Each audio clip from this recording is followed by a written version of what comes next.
one's coming to save you. So what are you gonna do about it? Raw Minds on men's mental health. Hosted by Erick. For the ones we never meet.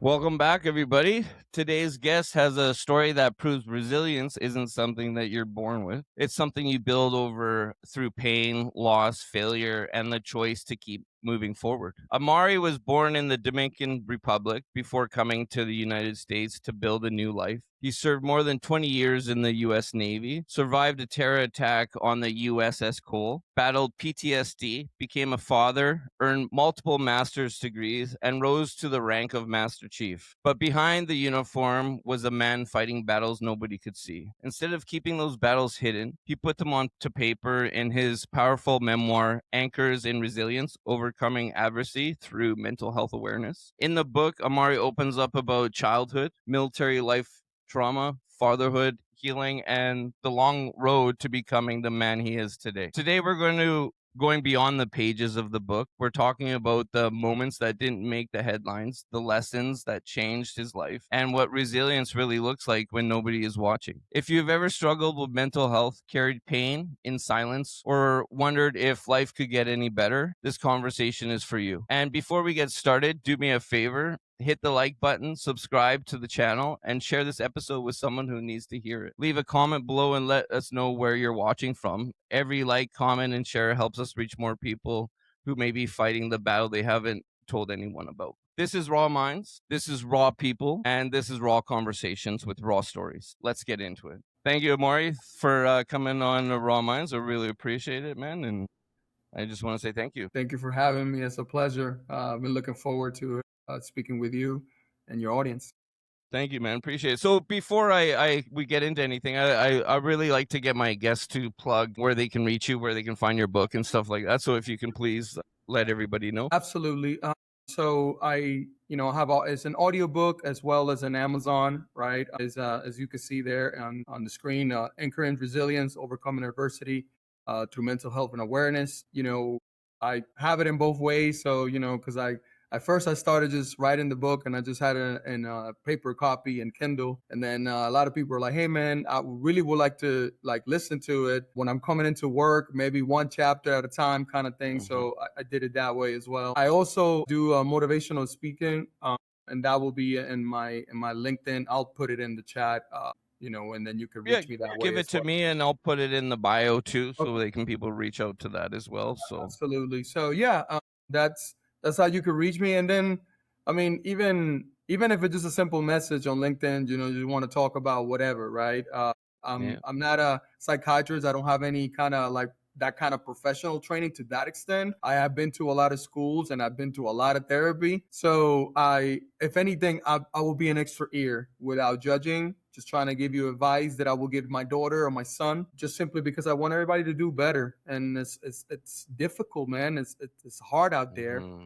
And, society sometimes it's so in some ways we gotten forward, but in others we're going backwards, right? Mm-hmm. This constant fight of what is a real man, and then what can he express himself, or even women, right? Or too sensitive for a woman, right?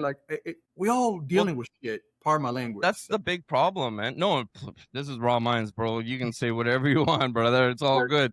I get in trouble all the time for my platforms, but I don't give a shit. We speak the truth over here. But I mean, it's so true, and I noticed too, and don't get me wrong, I'm not bashing women or anything, but I know I've had a handful of friends and they'll be like, I'll be vulnerable. This girl wants me to be vulnerable. I'm being vulnerable. But then when he be vulnerable, oh, you're a pussy now. You know what I mean? And and now he's like, where am I? Do I be this tough guy and hide who I am, or do I be vulnerable? You know what I mean? And it's hard. It really is. Yeah. And what I came to understanding, because for better or worse, I have my share of relationships with women, right? And I say better or worse because it's nothing to be bragging about that you've been with so many women, but I have. And what I have noticed is women that talk like that way, and men, it's because they have their own issues and they're not willing to face them and acknowledge them. So they push back. and make you want to feel, less than because they're not willing to get the help or even speak about the things that they're dealing with. So a lot of times, man, when I was younger, yes, I will listen to that and be like, okay, maybe she's right. Nowadays, I'm 45, about to be 46. That's a red flag for me. That's a sign for me to deuces, to move on, because this person is not the type of person that I want to be with, because I have a 12-year-old son, right? And if I get serious with this lady, let's say I'm starting a relationship and this is the kind of way that she comes back at me when I'm vulnerable, I don't want her then to teach that to my son. Right? I want my son to understand that it's perfectly okay to have feelings and emotions, right? It's what you do with those emotions that matter, right? Like I tell him, unfortunately he has my temper. So, sometimes he gets angry and I'm like, I don't mind you getting angry. It's what you do with that anger. If you hit someone for no reason, that's wrong. If you throw in stuff for no reason, then that's wrong. But you getting angry because, I don't know, the other day he was doing a math problem and he didn't get 100, so he was really upset. I was like, I like that. Get upset about that, because I want you to strive to be better. But at the same time, there's no point to make you feel like you bad just because you got a 90 instead of 100. I just want you to be upset because you want to do better. But I also want you to understand you did good and you still did good. You still passed. But it's okay to have that fire in you to try to be better. So and focus it, right? And focus it in the right direction. Exactly. And that's that's a great point, because then I said, okay, you know how you could, get this 100? It's maybe you need to apply yourself a little more before you take these exams, because he has to take he's doing tutoring for math. So like he has to take a test every day. Yeah. But he only gets in it when it's time to do it, like does the 20 minutes that he needs to do. I said, maybe you need to do some exercise before and after. So that way you get better at it. So then when you do take the test for the day, you are giving it your all because you study and all this stuff. So we had a really good talk and he calmed down and it was great. But I love the fact that he had emotions. Show me some emotions. Yeah, man. So they're kid, man, too, right? Like let them be kids, bro. You know what I mean? They gotta figure this shit out, right? If you start suppressing those emotions today was about, a test in math. Yeah. But tomorrow might be he's feeling sad about something else. And then the more you start suppressing it, then he becomes an adult and becomes like a lot of us out there that don't want to talk about our emotions because emotions are bad, right? Yeah. So, So it's about breaking that chain, man. Breaking that chain right off the bat, right?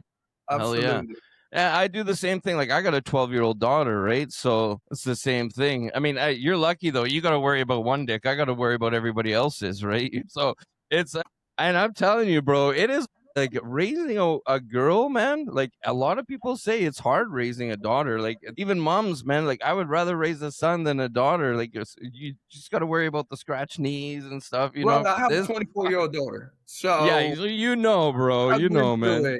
I will say this. In a way, I was very lucky because for the beginning of her teenagers years, she was more of a town boy. So boys were not around that much. Mine's like that right now. Yeah, but of course, you get older, she start developing and boys start now chasing and stuff. So what I will tell you, though, and my only advice, if I could give you one, is don't be afraid to having those tough conversations early. And what I mean about the tough conversation is, I remember when it was, I started noticing that some of her friends, you could tell that they were a little bit more developed in the sense that they were doing stuff already compared to her. Yeah. And she was like 15, and I took her on a trip to Philadelphia. We went from Virginia to Philadelphia to watch a basketball game and spend the weekend there. So I took the time that we were in the car. She couldn't get away. And I started talking to her about sex, right? And at first she was like shocked. She's locked in, so she can't go anywhere. Exactly. Like, we're in the car, so she's not going to jump away. She was like, Dad. And I was like, I got to talk to you because I don't want another 15-year-old to tell you what is it, what is good, what bad, what is it. I want you to hear it from an adult, right? So, we talk about it. Of course, it wasn't as explicit. It was more about understanding, what is consent, understanding about diseases, understanding about pregnancy, like those kind of conversations. The safe stuff. Yeah, exactly. So like I wanted to be here aware that like, look, I I'm not going to tell you to not do it because God knows you tell that to a child, it's like telling do it because they want to do it. Yeah. Right. Yeah. It was I more mean, you say about, that to me, I'm the same way. You know yeah, what I'm you know saying? what I mean? So I was like, it's more about let's talk about what is really, when you get there, why should you do it or even think about it? And then the consequences, there's good consequences. You're in love with someone. It's a special connection, but there is also bad consequences, diseases. And I said, as much as I love you, I said, told her, I said, pregnancy, it's a consequence at your age. At the time, she was 15. I was like, that's a consequence. That's not, that, your child will be beautiful, whatever, and I will, help you with it. But I said, your life will become harder. Yeah, definitely. Well, you won't be able to see the world and do things and stuff like that. Life becomes tougher. I mean, I love my kids, but I had her when I was 20. And I'm thankful that I had the Navy as a steady job, but there were struggles there, right? Because like I wasn't making a lot of money. I had to work a lot of hours, so I didn't get to see her enough. Like, so there's a lot of struggles, right? And in her it's case, scary, bro. It's scary, man. We don't know what we're doing. You could read every book in the world, but you have no idea. Like, no one prepped you for getting shit all over yourself while you're trying to change a diaper. You know what I mean? Yes. So I to come back to it, to Fort Sucker, is like I was telling you, it's beautiful to have a baby girl. She had me. She's my first one. Had me wrap around her fingers, but it's a challenge. Yeah, man. I love it now that she's older. We're like best friends or whatever. But it was challenging because like my first child is a young daughter, and then like you, especially us men, we setting the example of what a man will be in her life. So I didn't take that serious, if I'm being completely honest. For my first, I don't know, first 5-6 years of her life, maybe even more, I was doing my life. So how that went, it went. If I was drinking and driving, which I did a couple of times with my dumb self, or whether it was jumping with one woman to another, like I did not think about how can that affect my daughter. Yeah. Thankfully, a lot of that stuff was where she was younger, so she doesn't remember a lot of that. Yeah. But it's their responsibility that we'll have. Like we are the first love love that they will have. True, so man. We have to be conscious of that, right? And try to show the best example as possible. We're not perfect, so we're gonna mess up, and far from, man.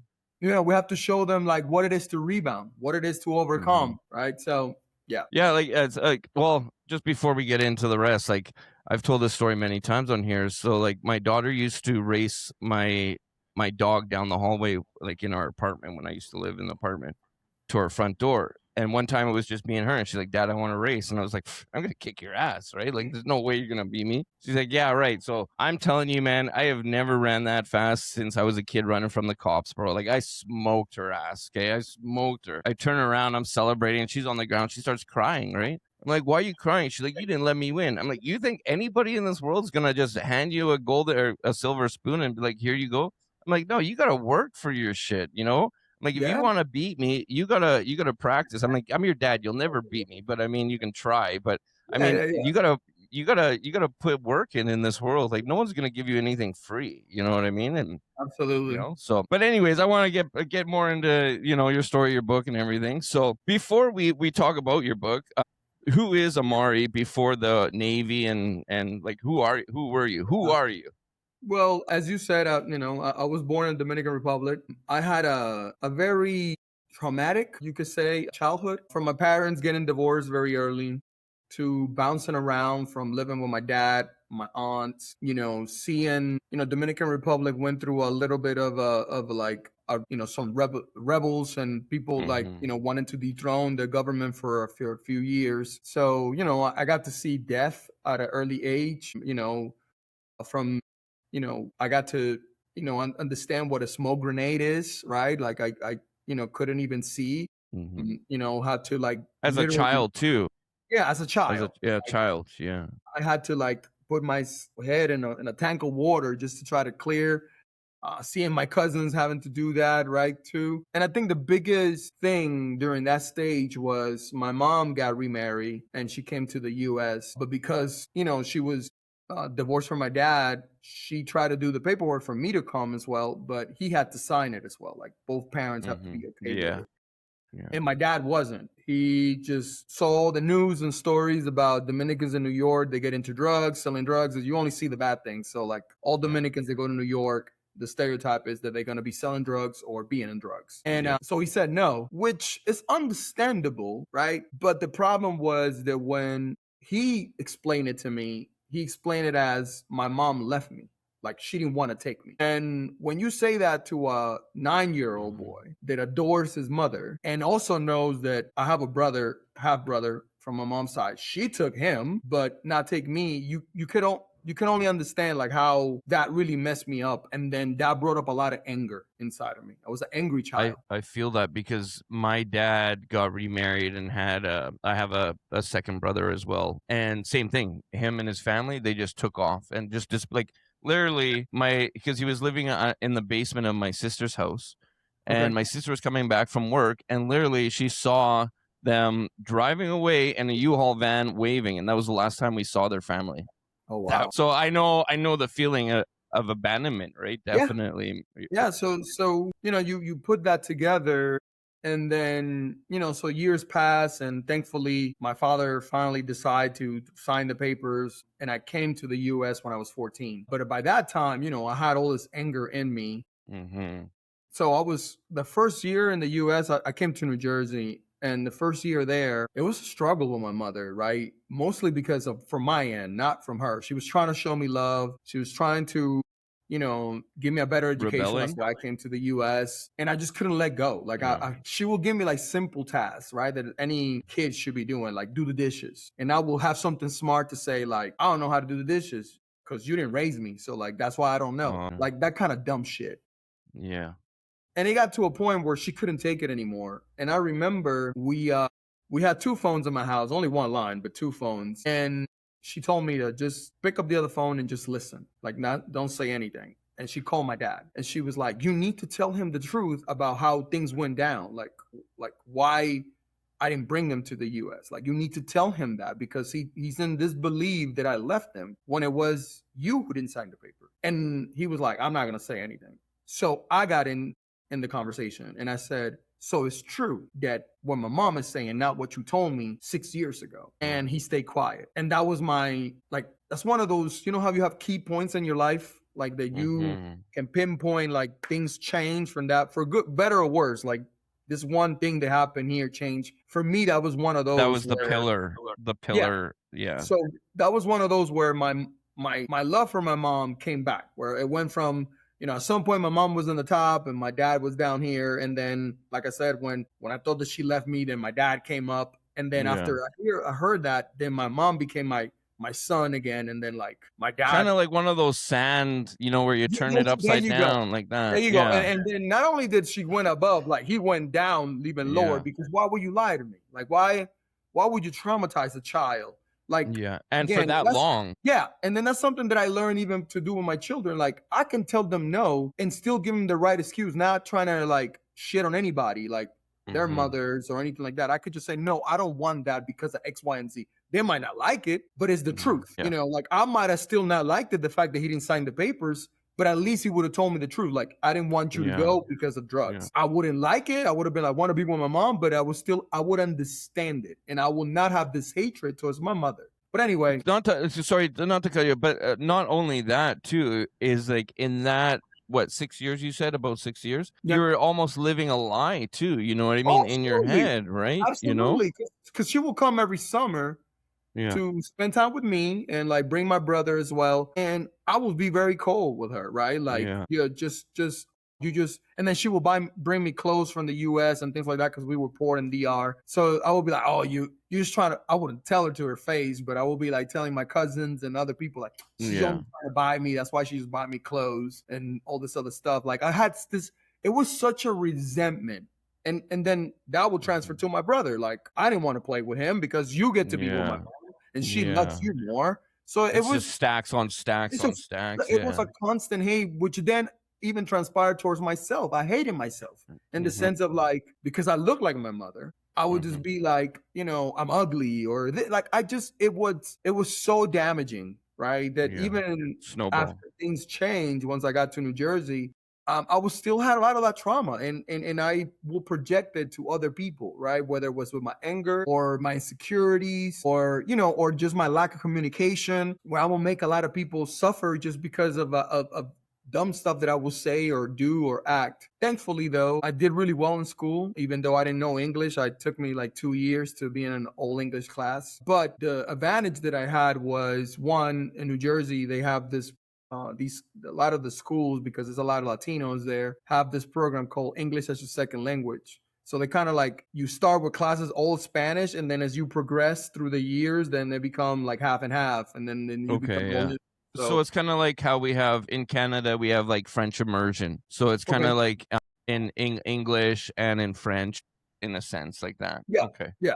So what that did though is also like give me this sense of drive of like, I wanted to be great in school, just simply like to make my mom proud. Like she was struggling a lot still for being in the US. And then, but still I was like getting in trouble from other things and things like that. And I remember her husband at the time saying, you need structure in your life. And that's why he brought up the military. And I wasn't too fond of the idea of going in the military, but then the reality hit as us being poor is I didn't get any scholarships or anything like that. Some of that had to do because I didn't apply, or some of that was because I didn't apply myself when I had to take the SAT, which is the main exam to know like your level of performance. So I was like, well, if I stay here in New Jersey, I'd probably end up in a corner, because that's what a lot of people were doing, or I will get a job of like McDonald's, and nothing wrong with McDonald's, but I didn't see myself being a manager in McDonald's for the rest of my life. Like I just did not. Yeah, you got more skills to put to work, right? Yeah, like I did not see myself as being that. Like that wasn't the dream. Yeah, like I thought to myself, I didn't come to the U.S. for that, right? Yeah. So I went to the recruiting office, and I actually went to join the Army, but the recruiter was only talking about going and doing infantry. And I was like, I'm not the smartest dude, but I'm also not that dumb that all I can do. Yeah. I could do a lot more than just that. Like there's a lot of other jobs. So he was not talking about anything else. So I went to the Navy recruiter, and he was like, yeah, there's a bunch of jobs that I could give you with the score that you had on your, because we have to take an attitude test. So anyway, make the story short, I picked the Navy, and then I picked what we call the specialty is called, at the time was radio man, but then we became information system technicians, or ITs.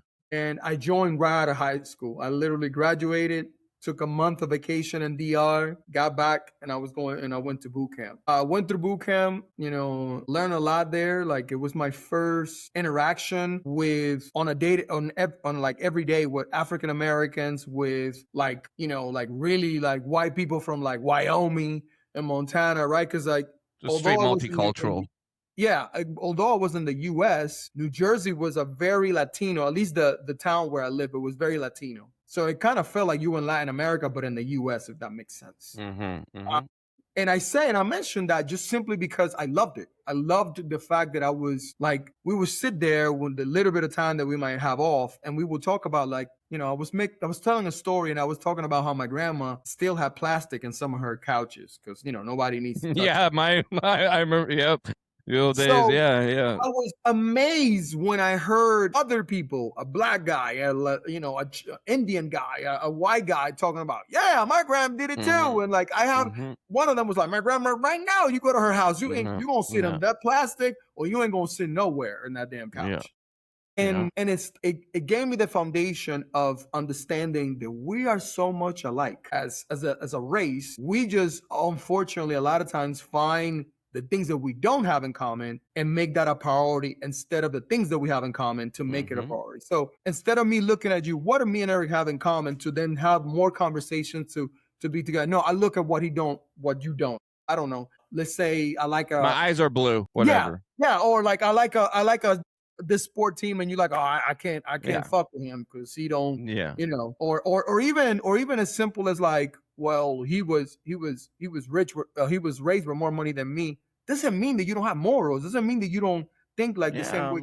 You might have a better life to begin with, but doesn't mean that you're not humble. You know what I mean? Like you just start Yeah. stereotyping people. And I Yeah. understood, I got to learn not to do that while I was there, because there were so many people that, although from the outside will be completely different than me, had so much in common with me, you know. And went through boot camp. Then we had to go to what we call a specialty school. That's when they teach you what job you're going to do in the military. Because everybody goes through boot camp, but then everybody goes to different school depending on the job that they're going to have. Depending, yeah. And I was like number 2 in my class, so I got to select like whatever command that I wanted to go to. They gave us a list of like 20 places. Oh, wow. Okay. Good for you. And I remember they're like, you got to go to a ship though. Like that was the rule. And I said, well, I want to go to the newest ship at the time. And at that time, it was the USS Cole. She was commissioned in 96, and we're talking about 1999 when I went through boot camp and school. So I went to the Cole. She was based out of Norfolk, Virginia. I went there and I reported, and literally after 4 months of reporting that we went on what will be my first deployment. Going through my deployment, mind you, I'm 19 years old at the time. And we're going deployment. And at the beginning, it was more like a cruise, if I'm not going to lie to you. Like, we're having a good time. You're on the ship, beautiful out probably. Yeah, like we were not. You guys are eating good too. You guys are eating good too, man. I know about that. It's not a cruise like a regular cruise, but we eat well, right?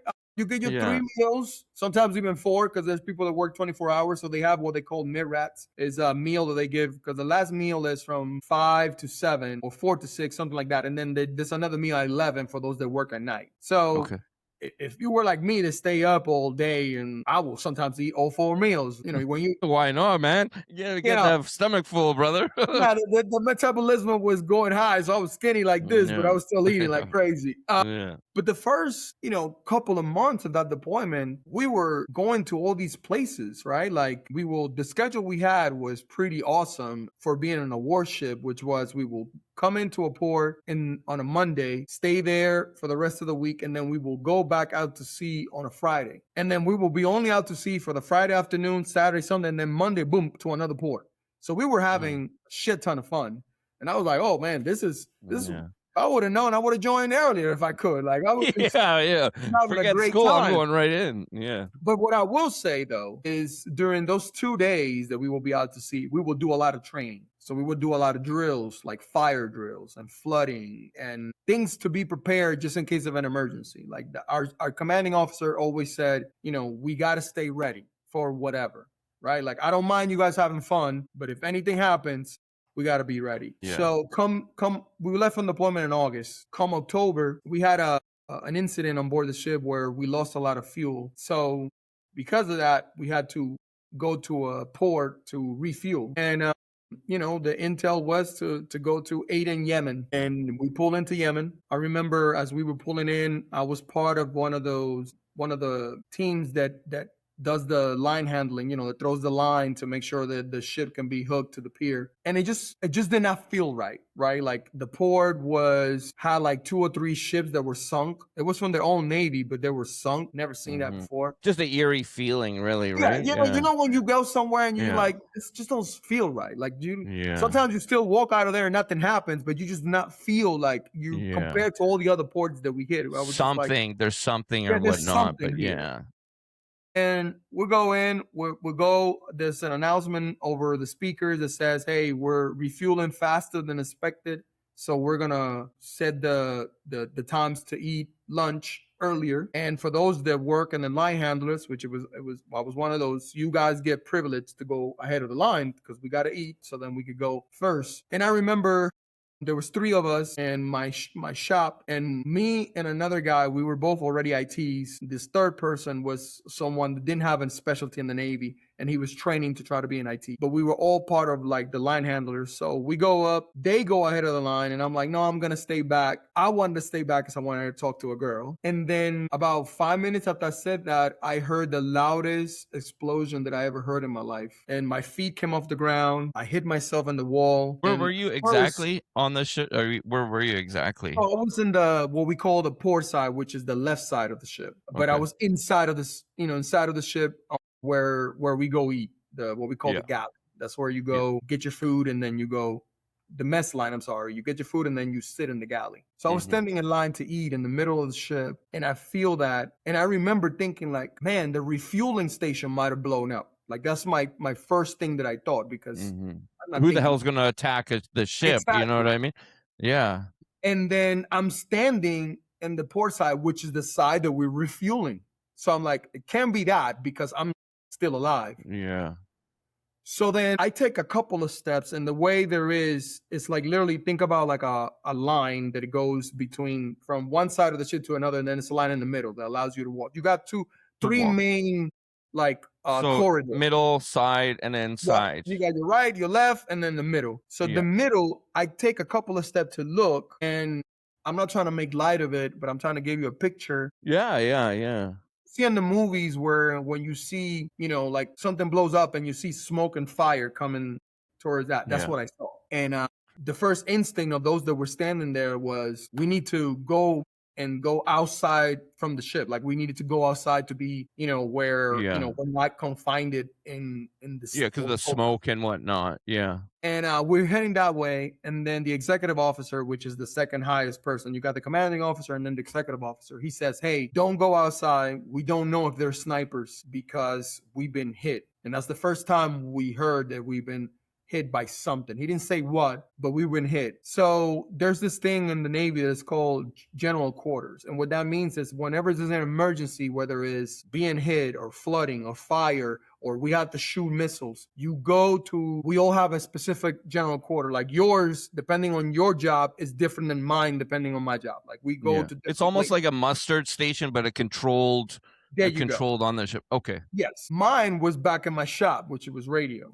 Because I got to make sure the communications are up and that we're good to be, if we need to talk to another ship or talk back all the way to the US and let them know what's going on. I get down there and there's no power on the ship. So of course, none of our electronics is working. So I'm told by my chief at the time to be like, hey, I need you to go to a repair locker. Repair lockers we have 3 on board of the destroyer. And what they do is from those repair lockers, there's teams for fire to fight the fire, for flooding, and for emergencies with personnel. So she was like, go to a repair locker and see how you can help. So I go there and I'm told, hey, the repair locker all the way in the front is not being manned. We doing all the emergency rescue and all that stuff from the one in the back. So on my way back, I see a body covered by a blanket. And I don't know, something told me to look who it was. And I lift the blanket, and it's someone that I actually hang out with. His last name was Gunn, G-U-N-N. And the only way I was able to recognize him is because when we wear our uniforms, we have what we call name tags. They have your last name. Right?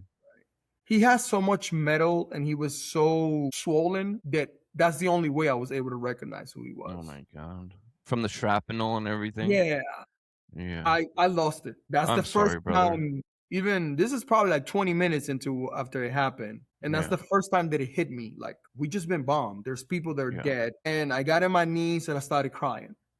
Like, this is real. Like, this is like, Even though he said that you got bombed the first time, it didn't really fully click in until you really seen, sadly, your friend, right? A dead body. And it was not only that I see a dead body, it's a friend of mine, right? And I lost it. Like, I just got on my knees and started crying. I don't know how long I was on my knees crying, but I know that someone tapped me and he said, hey, he's dead. We need to save the ship and we need to save ourselves. And it might sound cold when you hear it like that, but it's what I needed for me to snap. Because then I got up. It's the truth. Yeah, well, it's the truth, right? It's what I needed. There's sometimes that I have told a story and someone is like, well, that's harsh. And I was like, no, that's exactly what I needed. No, that's what, and it's the truth. I'm sorry to say, like, I'm gonna be real. Your friend there, right? May he rest in soul, but he's gone. There's nothing you can do. Like, nothing in the world is gonna bring him back. You poured out what you needed to, and now it's time to work. You know what I mean? At the end of the day. Snapped and I went back to the repair locker that I needed to go, and I was crying the entire time while I was, doing it. Yeah. And I did what I was told. I didn't do nothing heroic. They told me to bring this equipment to this space. I did it. They told me to guard this thing here. I did it. They told me to help with people that were injured, to take them one place to another. I did it. Yeah. And then, not to make the story short, that was us for the next 3-4 days. It was a constant chaos because every time we would close the compartment and say, hey, the water, because this is huge hole on the ship. Oh, There's I water. seen it. I saw the video. So like I want to explain to people real quick. So if you look it up, you can watch the videos. It's on YouTube. And I think what it was showing me is like there was 2 boats, normal boats that come grab the garbage or give you your produce or whatever it may be. They came or something. But there was a 3rd boat, I guess, and it had like 400 tons or 400 pounds of explosive or something like on it. Yeah. So right?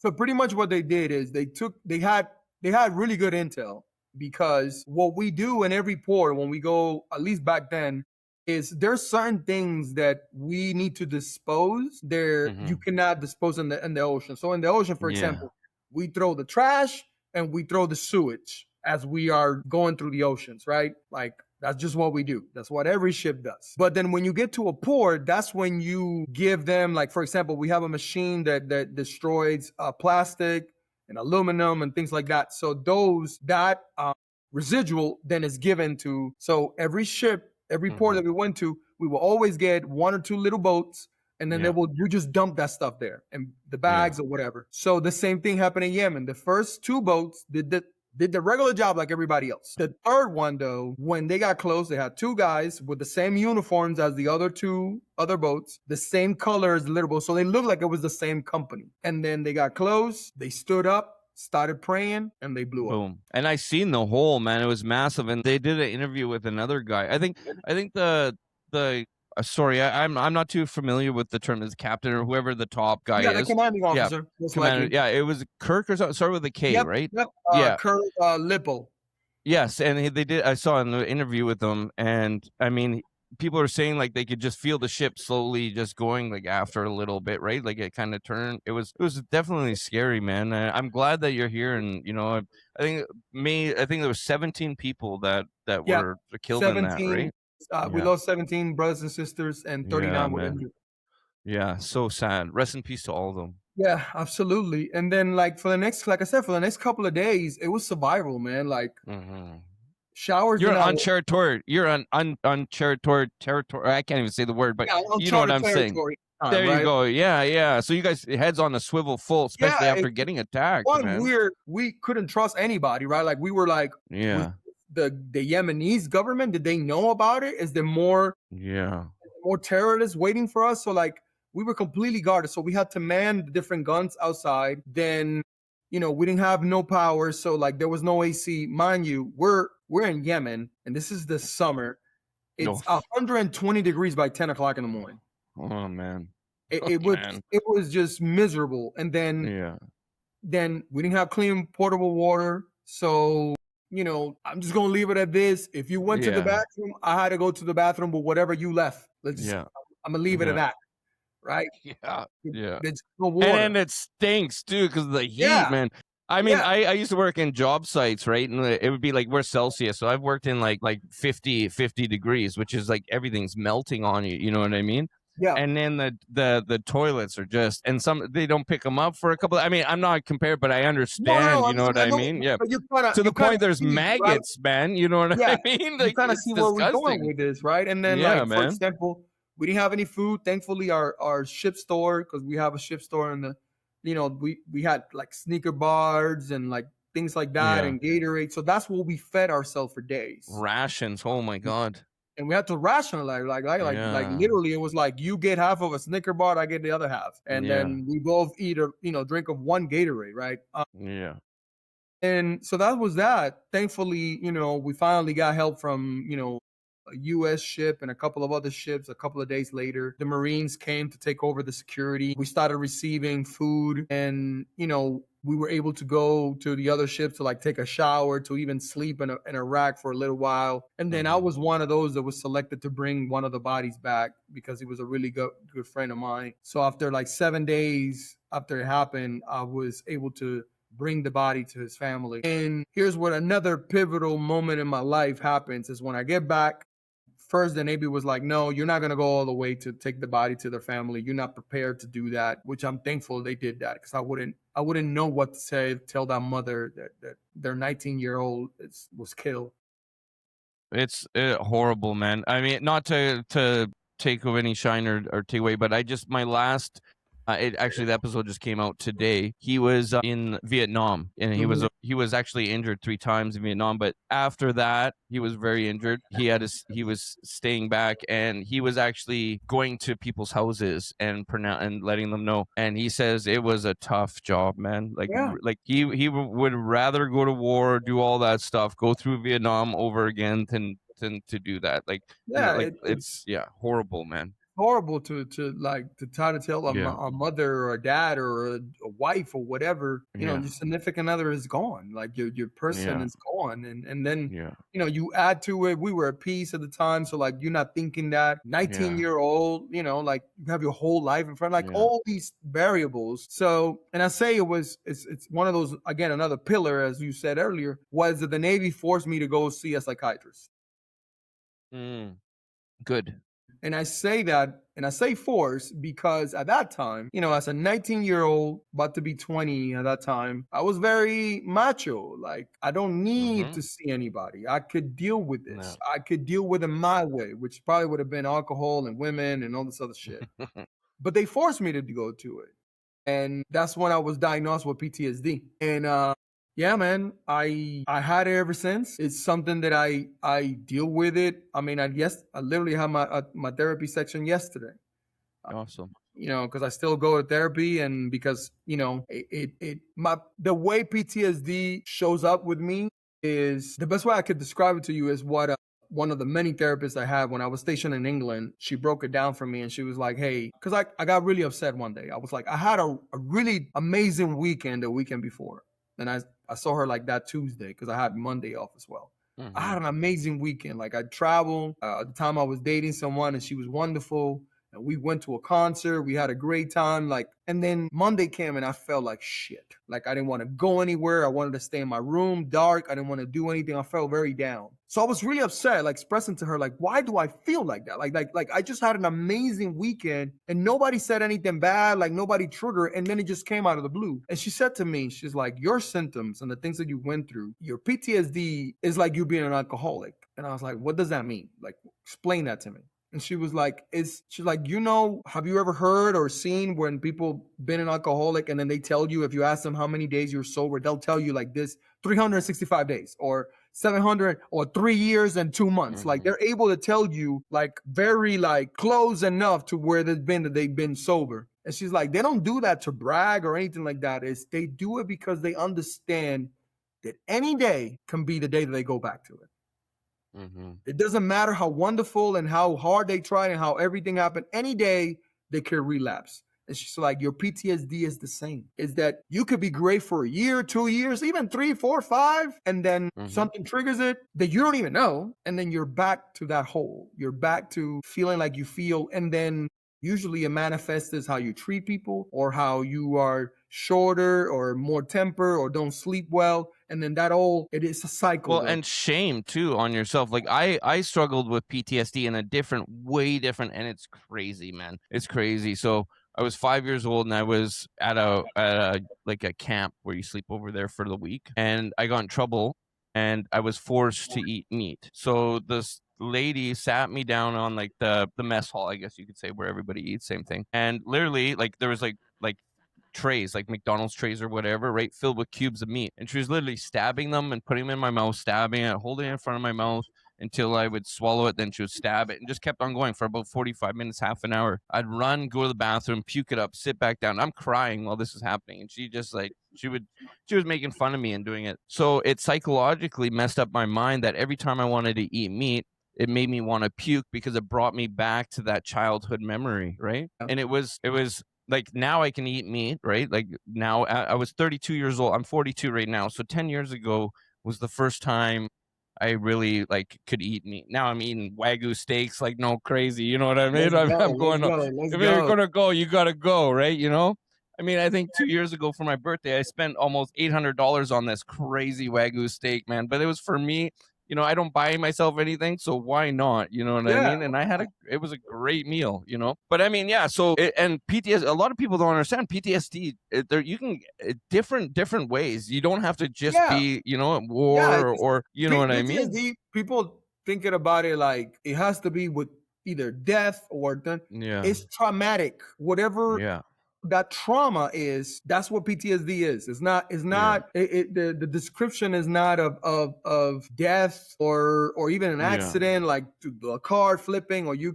It's anything that will bring you trauma. And then if you don't deal with it, or even if you deal with it, it can still be stuck with you because we don't know how our bodies will respond, which I even saw it during that incident with the Cole.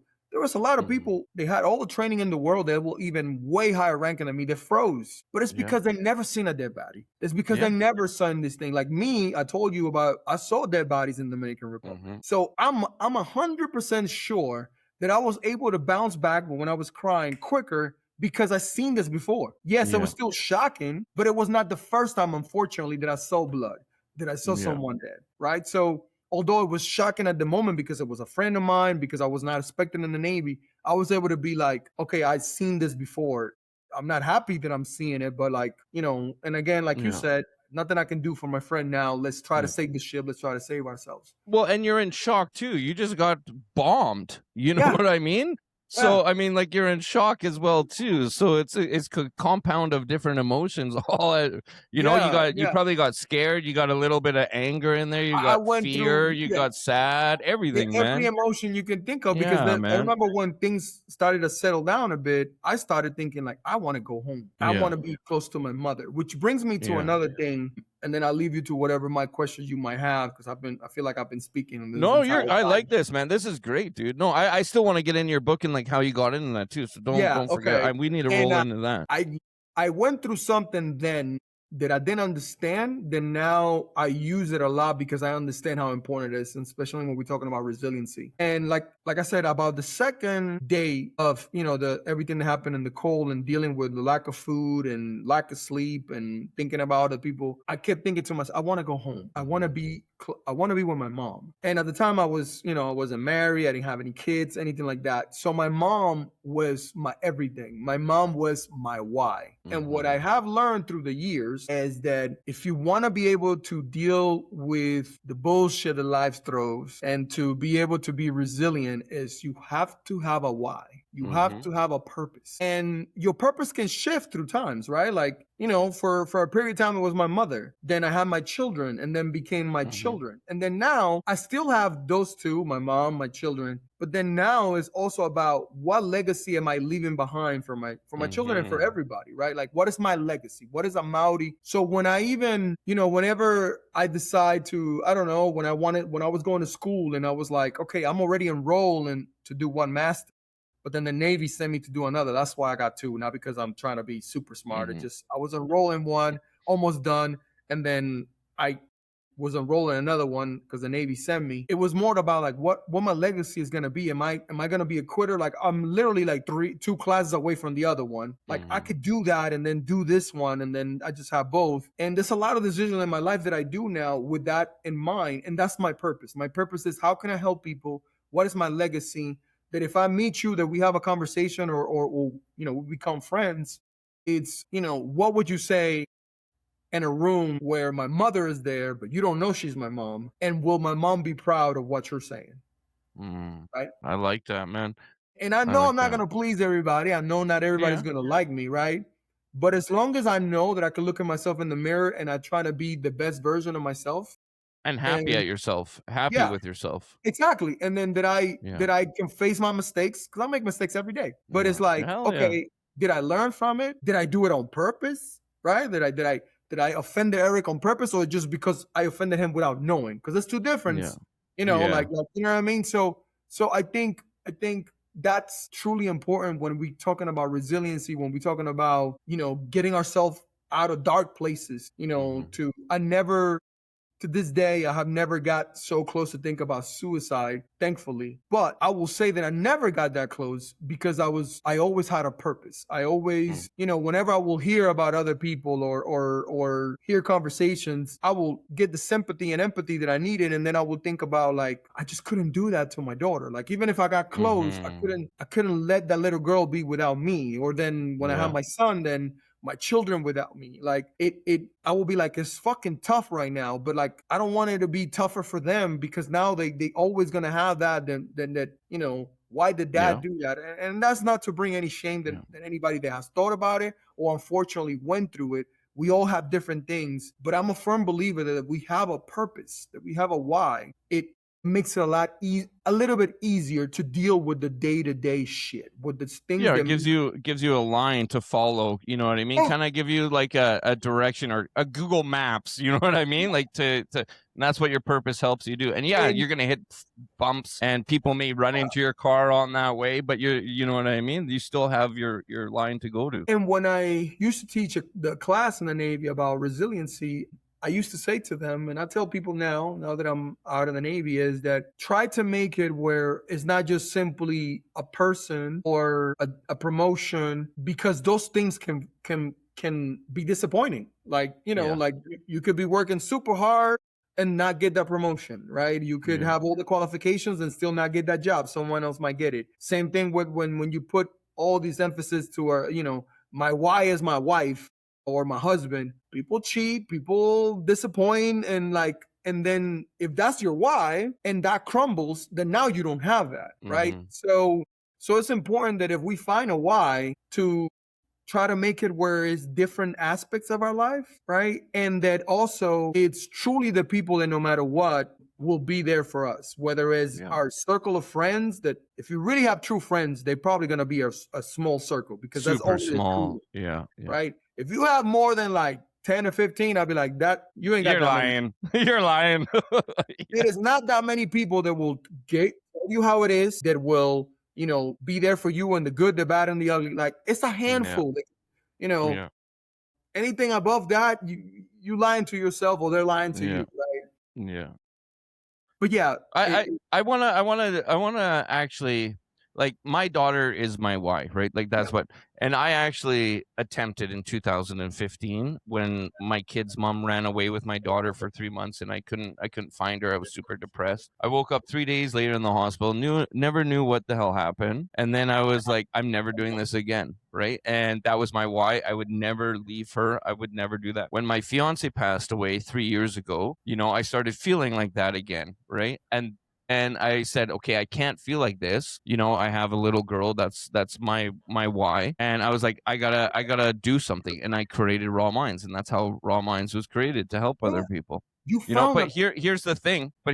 So you have a why. Now I'm gonna challenge you on that too, because you have a why, but now it's how. Now you have your why. Now it's how, right? How are you gonna get there? How are you going to do that? Once you have your why, and a lot of people don't understand, you know, just because you have a why doesn't mean everything's just going to open up for you and you go, it's about how you get there after. Yeah, it's having a purpose, but with understanding that, like, you still got to put work into it. And even, like, for example, we're talking about our children is our why. So, okay, yeah, that's our why, but are you spending time with them? Are you getting to learn about them? Are they getting to know you, to understand you, and be able, because when they do understand you, and when you have a relationship with them, they will also pick you up, because they see when you're down. They know 100%. When dad is not feeling too well. Yeah. And you know, I know when dad is happy, because I see him. Yeah. So I know right now he's not that happy. Like, let me go give him a hug.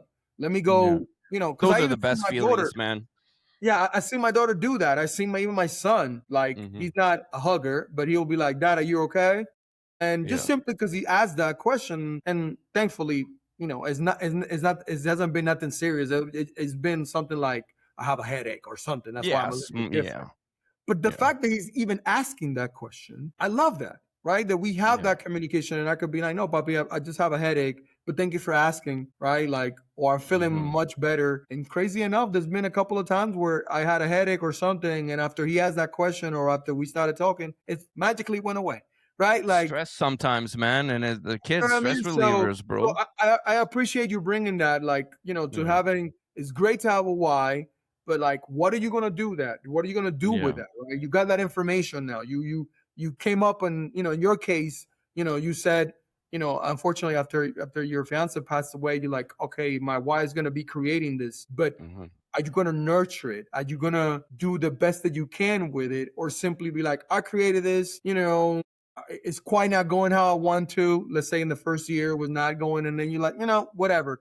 Or you say, no, this is my purpose, and I'm going to pour into it because Yeah, man. I want, even if it's as simple as I want to make sure that at least one person hears this and he or she is better for it. So yeah, that's awesome, and it's true. It's really true. Sorry, speaking of kids, my kid just came in here. You want that? So yeah, I want to get into your book. So how did that all come to play? So as I mentioned a little bit about, like, I was lucky enough that I was selected to teach a class in the Navy. It was called Warrior Toughness, and pretty much what it was is a week course where we taught Navy sailors throughout the world about resiliency. And we had a chaplain that will talk about the soul and religion and like how that can be something that can help you. We had a psychiatrist that she will talk about, like mindfulness and goal settings and things like that you could apply, because it's good. It's one thing to talk about resiliency, but how can I get resilient? And some of that can just be simply as having SMART goals or having mindfulness or simply managing your time, like little tricks, right? That we might know it, but until someone kind of like explains it and breaks it down to simple terms. And then they have me as the warrior because they wanted someone that actually example of been through things in the military at a very young age in my career, yet I made it to the highest rank of an enlisted. So in other words, like it's doable, right? Like it's not so much because I'm special. It's more like and then also because I talk so much about therapy and counseling and things like that even if they're going through things, that doesn't mean that you can still not be successful. Mm-hmm. You just got to apply your mind. Apply your mind. So every time I went to these things, and then I started getting a book to do speeches and different commands and different things in the Navy. And every time I will finish, someone will be like, you should write a book. And, at first I will take it as, when you're in the shower and your significant other telling you got a good voice, but damn well you don't have a good voice. That's how I took it. Just being nice. Yeah, they're just being nice with you. So at first I just took it that way, right? And then I went to the Naval Academy and I spoke to the class for that year, and it was like 1,500 students and a bunch of professors that have wrote theses and books and all that sort of stuff. And once I'm done, two professors step me to the side and they say the same thing, like, hey, you should write a book. So I listen a little bit more, like my ears perk up a little more, because these are people that are, been teaching forever. One of them had like 12 respectable books. Yeah, respectable. Not that the other people were important, but like I just thought they were just being nice, right? Yeah, and like, they got the certificates and all that behind them and stuff. Not that means really anything in world kind of, but you know what I mean. In the paper world. But one of them literally wrote 12 books at that time. He already had written 12 books. There you go, man. So I was like, okay. So then I did I went to Google and I was like, hey, how many words is in a memoir? Just because I'm very goal oriented. So they said that it was anywhere between 65K to 75K words. So I'm doing the same thing. I did the same thing. I'm writing a memoir right now. And I said, exactly. So it's like about 70. So I'm at 40 right now, bro. And I'm like working. I'm like, fuck, how am I going to write that many words? That's how I'm thinking to myself. So what I said was, okay, let me set a realistic goal and see where I get. So my realistic goal was I will do 300 words every day. And I use my phone for like 90% of the time I wrote it, because I will be like in the elliptical doing exercise and I'll be writing. I'll be on a flight, I'll be writing. If I knew I didn't want to write anything the next day because I was going to be busy and I wanted to enjoy my family, I will write 600 that day. Yeah. So then I will have the day off kind of thing. And after 3 months, I was like a 72K words. Oh, wow. Yeah. Because there will be some days that so let's say that story from the Cole. I'll give you that example. Once I started, I just got in a roll and I was able I just kept writing. So although my goal was 300 every day, I never stopped myself if I was in a roll. If I was in the flow and I got time or, was on my own. I remember one day I was in elliptical and I just was feeling it because I wasn't putting in a big pressure. And then it was one of those ellipticals that didn't have a timer. Because a lot of them 60 minutes they stopped. This one you could keep going, and I think I was in the elliptical for 3 hours because I was just writing. Just writing. I was just writing. I was on a roll, right? So anyway, so in 3 months I was able to do it, and then I was like, okay. I was very lucky that the person that I was dating at that time, I would send it to her because English is still my second language, so I would send it to her and be like, hey, look at the grammar. look at the things, and then she will look at it, and then she also will say like, hey, you need to speak a little bit more about this, because like you left it like very on the air, like it was like you mentioned this, but like you jumped to something else. So Open it up helped me a more. lot, so much so that like I give her contribution in the book. She didn't write anything, but she helped me do the editing, Yeah. right? Yeah. Good for her. Yeah. And then once I had it, I went into, I paid for the publisher. Like I went to a publisher myself. So I wasn't like I gave it to a publisher and then they say, okay, we'll produce it. And I pay. And then, it took me and like, because what the publisher that I went through was really good, because what they do is they give it to someone that has never read the story, and in my case, don't even have a military background, and see if they get interested about it and see if they have questions about it. And man, they gave me a lot of feedback on the first draft, and I was able to add things. I was able to clarify things, especially for military. I had a lot of acronyms that I didn't explain. So they asked me to explain those things, because like, if, Joe has never done anything with the military is reading it, they're not going to know what it is. What is that? Yeah, makes sense. So yeah, they helped me with that. They helped me with the, the design of what is going to be the cover. It was a lot of help, and I did it, pay for it. And then, thankfully I just literally only promoted on my Facebook to like my friends. Most of them are military. So they it gravitates to them because they know my so they knew I was going to talk about that. So I'm telling you, man, just on pre-sales, I made my money back. Wow. Good for you, man. Once I put it on Amazon, I mean, it's not as hot as it was when it first came out. Like, but I still get 1 or 2 purchases every month. But you know what? Here's the thing, man. It's on the internet forever, Yeah. That's like my podcast. Like, people like say, oh, well, like one of my buddies says, like, I can't believe like you have so low views and their content's really good on some of the stuff, right? And I'm like, it doesn't really matter, man, but this shit's going to be on there and it's going to help someone. Eventually someone's going to stumble upon it. It's on there for life. And then when I die, because let's face it, we're all going to die, my daughter will be able to see this. So high in the future, you know what I mean? Absolutely. So absolutely. man. And then, that's what I told my friend. I was like, look, I'm not trying to get rich out of this. I'm not even trying to get let's see if I get a book deal or a movie or whatever. Yeah. I was like, I just want my story to be there. Maybe it helps someone. I said, I'm man. not going to lie. I want to break even. That's all I care. You want to make money, man. Let's face it. Like, you want to make money, man.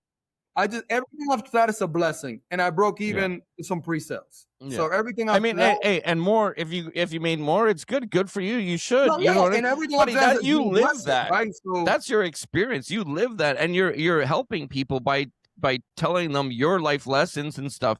You know what I mean? And it's sad to say, but I mean, nothing is for free in this world at the end of the day, man. Your time is money.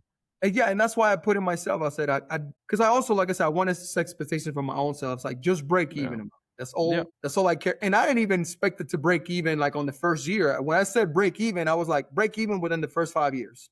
Like that was my goal, right? Because then I invested more for when I did the audio part, right? Mm-hmm. So, but like I said, even that, like I'm even on both sides. So it's been really a blessing, because not only that, and the most important thing is the amount of messages that I have received from people that have read it, and either they want to have a conversation with me just simply because they want to talk about what I went through, or simply they want to tell me what they've been through and just have that conversation. Or I just got messages that like, thanks, man. Like I read something in your book that made me want to do X in a positive Isn't that way. Amazing, man? Like those, like I get beautiful emails, man, and like it, and it's just when I read these things, it really makes me know that I'm doing something right. You know what I mean?